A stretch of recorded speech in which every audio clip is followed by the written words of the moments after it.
Live from the world's capital markets, here are the latest financial headlines brought to you by News Factory.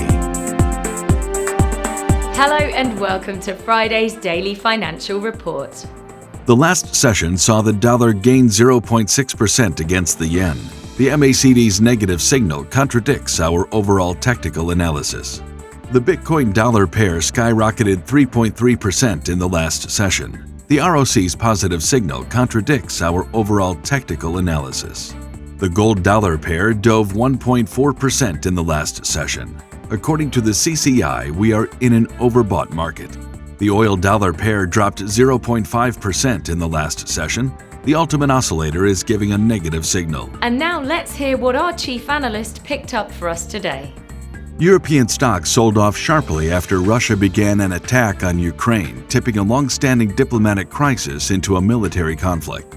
Trading volume has slowed across many cryptocurrency trading platforms during the rout in global assets triggered by the Ukraine crisis. The Russian ruble tumbled to a record low while the euro sank to a multi-year low to the Swiss franc after Russian forces fired missiles at several Ukrainian cities and landed troops on its south coast. Those were today's major economic events, and now moving on to world financial headlines. The U.S. durable goods orders will be released at 13:30 GMT. The U.S. non-defense capital goods orders at 13:30 GMT. Germany's gross domestic product at 0700 GMT. The Eurozone's Eurogroup meeting will be released at 0000 hours GMT.